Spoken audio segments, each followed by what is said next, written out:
ये भाई साहब हैं राजपाल सिंह रावत जी, ग्राम सलेत के प्रधान हैं।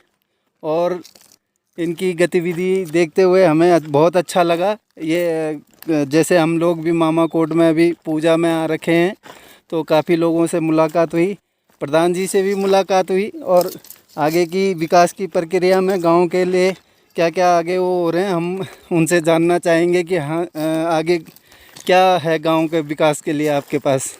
नमस्कार, मैं राजपाल रावत, जैसे आपने बताया मेरे को, जी। ग्राम प्रधान सलेत विकास खंड पोखड़ा पौड़ी गढ़वाल। जी। और इस समय पंचायत राज विभाग द्वारा और सरकार द्वारा इस समय हमारे गांव को विकास खंड पोखड़ा में प्रथम स्थान यानी कि मॉडल विलेज के रूप में चुना गया है, जो माननीय जिलाधिकारी महोदय और माननीय मुख्य विकास अधिकारी महोदय के दिशा निर्देश के आधार पर हुआ है। जी। और थोड़ा बहुत 4-4.5 साल में हमने ये देखा है कि जो चीज़ें हमारी पुरानी थी हमने उसको सही तरीके से डेवलप किया है और कुछ नई चीज़ें की है। जैसे हमारा अगर आप एंट्री पॉइंट देख लेंगे तो स्टार्टिंग पॉइंट गेट है, स्टार्टिंग रात को जो लाइटिंग का गेट है वो अलग से है, जो कि इस क्षेत्र में कहीं नहीं है। और जैसे हमारा पंदेरा है, जो हमारा बहुत पुराना पंदेरा था, कभी हम कीचड़ में कोई पत्थर रहता था उसमें हमारे जो महिलाएं थी हमारे गांव की वो कपड़े साफ करते थे। आज हम टाइल्स में कपड़े साफ करते हैं, एक स्टोरेज टंकी है और खूबसूरत तरीके से हमने उसे बनाया जितना हमसे प्रयास हो सका। हमने एक शिवालय मंदिर है हमारा, जो वो बहुत हमारी ग्राम सभा के हिसाब से उनके सहयोग एक बहुत अच्छी बात कही आपने। जैसे मैं भी बहुत सालों से यहाँ मामा कोट में आता हूँ, हर बार लगभग 2-4 साल में, इस बार तो जल्दी आ गया, 2-4 महीने में ही आ गया।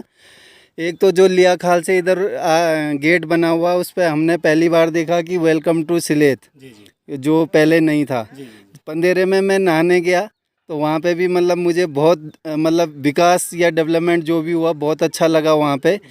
बस एक चीज़ की थोड़ा सा मुझे ये लग रहा है कि जैसे गांव बहुत बड़ा है, लेकिन वहाँ से आने के लिए लोगों के लिए सड़क का वो है अभी।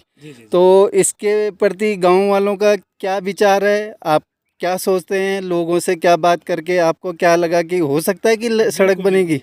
जो आपने कहा उसको मैं दोहराता हूँ। जी। जैसे सड़क का मामला है तो माननीय सतपाल महाराज जी इस समय उनके पास मंत्रालय भी है पीडब्ल्यूडी का, तो मैंने उनसे मुलाकात करके हमने रोड सैंक्शन करा दी है। अब उसमें हमने एनओसी भी यहाँ से ले लिया ग्राम सभा की ओर से। और इसमें प्रक्रिया चालू है।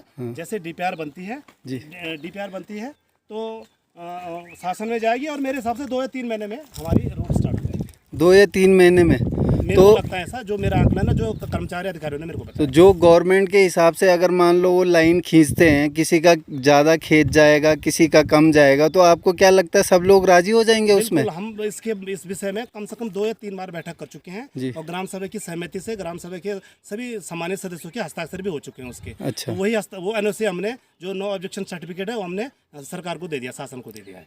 तो मतलब गाँव वाले खुश हैं कि हाँ भाई? बिल्कुल बिल्कुल, उनको यही लगता है कि हमारा जो लास्ट विकल्प है सड़क का, हम सड़क से हमारी वो जुड़ जाए, सड़क जुड़ जाए हमसे, तो निश्चित रूप से सड़क तो जुड़ेगी। इसके बाद हमारा एक ड्रीम प्रोजेक्ट है पानी का, जो कम से कम 1 किलोमीटर नीचे है। मेरा अपना एक सपना भी है, वो मेरा ड्रीम प्रोजेक्ट है उस पानी को, क्योंकि पानी की थोड़ी सी दिक्कत गर्मी में रहती है, उसको हम लगभग 1 किलोमीटर ऊपर पहुँचाएंगे। सोलर के माध्यम से कोशिश करेंगे कि पानी गाँव तक पहुँच जाए। तो जैसे कि आपने बताया कि पानी का है, रोड का है, आपका अभी कार्यकाल कितना है इसमें? जो कार्यकाल अब वैसे 5 साल था, लेकिन अब लगभग 4.5 साल हो गया, 6 महीने रह गए लगभग हमारे कार्यकाल। तो इस 6 महीने में आपको क्या लगता है कि मतलब इसमें कुछ कार्य प्रगति पे हो जाएगा या शुरू हो जाएगा? हाँ, एक तो रोड का जैसे मैंने कहा, अगर मेरा जो ड्रीम प्रोजेक्ट है पानी का, अगर वो पहुंच जाए, उसके बाद 2-3 ऐसे काम है हमारे कि जो हटके काम होंगे, वो मैं अब उसे रखना चाहूँगा, सीक्रेट रखना चाहूँगा।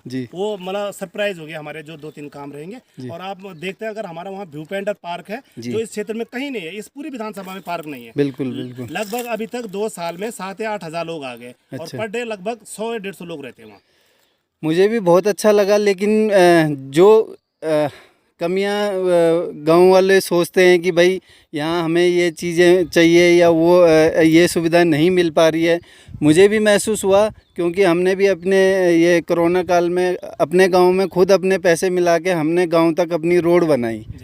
तो अगर मान लो गवर्नमेंट नहीं इसमें सहयोग कर पा रही है या बजट नहीं आ पा रहा है, तो क्या आपके गांव वालों को लगता है कि हाँ हमें अपनी कोशिश से करना चाहिए? पहले तो मेरे को लगता है कि शासन के द्वारा जो काम किया जा रहा है, सरकार के द्वारा जो काम किया जा रहा है, जो सरकार को हमने दिया है, अब शासन पे है, उसकी प्रशासनिक स्वीकृति हो गई, अब उसमें वित्तीय स्वीकृति रह गई, तो निश्चित रूप से होगा 2-3 महीने के अंदर, जो मेरे को लगता है, जो मैंने कर्मचारी अधिकारी से बात की। चलो, बहुत अच्छा लगा सर आपसे मिलके और हमें बहुत खुशी हुई। बहुत बहुत धन्यवाद। आपका भी धन्यवाद, सभी दर्शकों का बहुत बहुत धन्यवाद। नमस्कार। नमस्कार। जय उत्तराखंड, जय भारत।